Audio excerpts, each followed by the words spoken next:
I have a tendency to enjoy almost every roller coaster that I can get on. Even if a coaster is lower in my rankings, then I'll still enjoy riding it. Some coasters, though, are just bad. These are coasters that I did not enjoy riding, whether it be because it was rough, or the coaster just provides a dull or unpleasant experience. Today, I'll be counting down the 10 worst roller coasters that I've been on. These are the coasters that sit all the way at the bottom of my rankings, and if I want to ride a roller coaster, these will always be my last choices. A couple of rules before I start.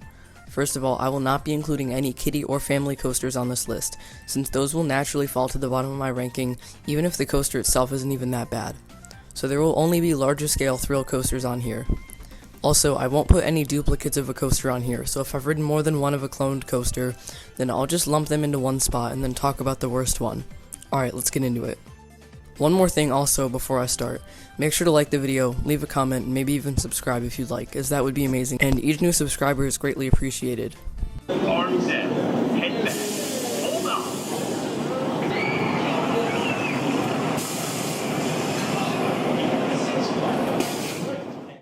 First, I'd like to give an honorable mention to Magnum XL 200 at Cedar Point. You may be wondering why this is even on the list. When I went to Cedar Point, I rode Magnum one time in the back row. This ride was really bad and it was pretty forgettable, but I know for a fact that I haven't experienced this ride at its full potential, and I also sat in one of the dull seats. Not only this, but I only got one ride on this coaster, so this is the only impression of Magnum that I have. Assuming that I go back to Cedar Point eventually, this is one of the coasters that I want to ride the most. I really want to experience what this coaster can do in its magic seat, but sadly I just haven't done that yet. Number 10. SNS 40 free spins at various parks. As you probably know, these are everywhere. Most Six Flags parks have them, and you can also find one at Nagashima Spa Land, and now King's Dominion and Adventureland. I wouldn't call these rides bad, but they also aren't very good. They just kind of exist. And to make it worse, they're literally everywhere, so it seems like wherever you go, there will be one nearby. I don't necessarily have a problem with these coasters. I mean, they're pretty fun. It's just that they're so original, and I don't know, they're just kind of eh. Number 9. Thunderbolt at Six Flags New England. Thunderbolt is a coaster that I don't find to be too painful or unpleasant unless you get put in a wheel seat. It's just that it's a little bit boring. This ride is essentially just dips and turns with only two decent moments, which are the double down and the final bunny hill before the brake run. This is just a bland coaster, but since it has a couple of decent moments, it's pretty low on the list. It just doesn't really have anything else going for it, other than the fact that it's the oldest operating roller coaster at the park. Number 8. Rougarou at Cedar Point. This is a ride that shouldn't be bad, but it is. The layout on this coaster is actually really good, with some decent inversions and also a nice setting over the water. So why don't I like this coaster? Well, this is why. It's rough. It's really as simple as that. If this coaster was perfectly smooth, then it would actually be really good, and I'd probably rank it above other floorless coasters, like Bizarro, but this coaster is rough. The first half isn't even that bad, but the pain really starts with that transition right before the mid-course. This is just the first headbanging moment. The corkscrews in the whole second half of this coaster after the mid-course are just really bad, and it seems like every element that the train goes through will cause you to hit your head on the restraint, not to mention the constant rattle that lingered throughout the entire first and second half. Number 7. Corkscrew at Cedar Point. You may be thinking that this should be higher on the list, but I didn't find this coaster to be nearly as bad as some people make it out to be. Sure, the ride isn't good, that's why it's on the list, but really the only bad part is the corkscrews. These did have quite a bit of headbanging that was pretty unpleasant, and it did kind of ruin the ride for me. The rest of the layout is just kind of boring, only featuring a vertical loop and an airtime hill. There's really not much to say about this coaster. It's short, it has some headbanging, and that's really it. I will say though that the way that it's placed over the midway looks amazing, so that gives it something, but this coaster is just really bland. Number 6. Wildcat at Lake Compounce. Wildcat is one of the oldest operating roller coasters in America, and it's actually the oldest roller coaster that I've been on. It opened in 1927, and it still runs strong at the park to this day. Now, that doesn't mean that it's good. First of all, this coaster is very lacking in any forces. There isn't really any airtime aside from the one hill after the first turn, which provides a little pop of ejector and some decent laterals. Second of all, this ride is just so rough. I remember riding this in 2016 and thinking that it was pretty good, but then it was completely retracked by Martin and Vlemix for the 2017 season. With this also saw the addition of new Millennium Flyer trains. It's hard to imagine this, but this coaster somehow got rougher after its retracking, and it's honestly just a mess at this point.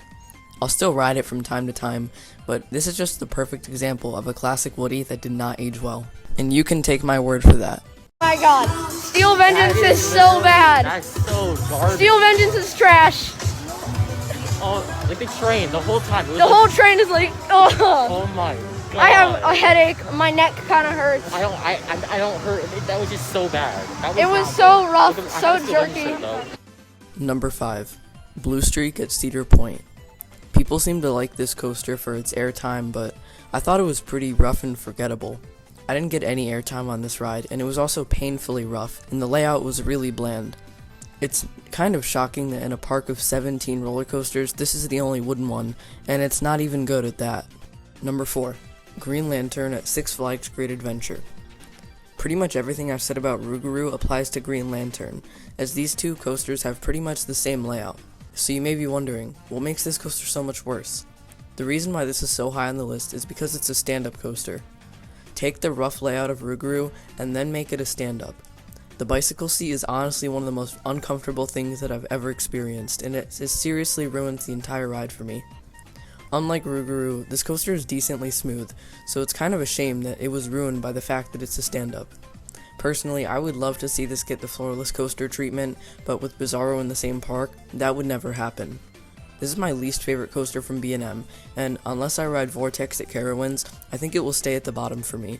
Another thing that I want to mention is that this coaster sits on plain pavement next to the parking lot.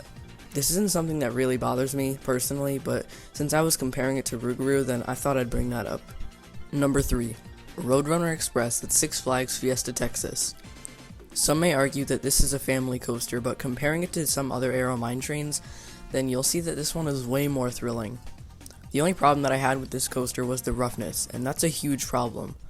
This is seriously a contender for the roughest coaster that I've been on, which is surprising since this is one of Aero's later coasters, which actually has good track profiling. I will admit the setting of this coaster, like most other coasters at the park, is pretty beautiful on the quarry, but it's hard to enjoy that when you're constantly getting shuffled around and jerked through the layout. People seem to enjoy this coaster for some reason, but when I rode it, it was just a terrible ride. Number 2. Traditional Vekoma boomerangs at various parks. I've been on 3 of these coasters: Flashback at Six Flags New England, Boomerang at Six Flags Fiesta Texas, and the worst of them, Zoomerang at Lake Compounce. What I say here about Zoomerang will mostly apply to the other boomerangs. First of all, these are some of the roughest coasters that I've been on. Each one will have your head pinballing on the bulky over-the-shoulder restraint, unless you ride one with the new vest restraints, but I imagine that will still be jerky throughout the entire ride even with those, but I'm not sure. I will find out this year when I ride Sidewinder at Hershey Park. Back to Zoomerang and all the others though. The first half of these coasters is filled with jerky transitions, headbanging, and honestly just an uncomfortable ride. The second half of these coasters, as you know, is taken backwards, so you have to do the whole thing all over again, but backwards. Basically, for this entire video, I've been pretty specific with what I'm talking about, but right now, I'm gonna keep it nice and simple. These roller coasters suck. They're really just bad. They're uncomfortable, they give you a headache, they jerk through all of their inversions, and they really just suck. Number 1. Goliath at Six Flags New England. Not only is this the worst roller coaster that I've been on, but it might also be the saddest. As you probably know, this was originally located at Six Flags Magic Mountain, where it was called Deja Vu, and it was said to be one of the best coasters in the park. In 2011 though, Deja Vu got shipped off to Six Flags New England. This wasn't the bad thing though. The bad part is the new train that it received in 2013 or 2014.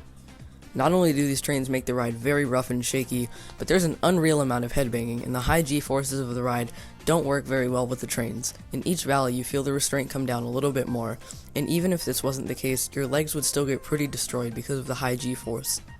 What makes this coaster even worse is the fact that it's so unreliable. It opened about half of the time in 2019, and it didn't actually even operate at all in 2018. This is seriously the worst roller coaster that I've been on, and I would not feel bad if they removed it. Those are my picks for the 10 worst roller coasters that I've been on. Tell me in the comments if you agree or not, and also let me know what your least favorite coaster is. Like I said in the beginning of the video, a like, a comment, and a subscribe would be awesome, so make sure to do that if you haven't already. Anyways, this is 07 Coasters, signing off.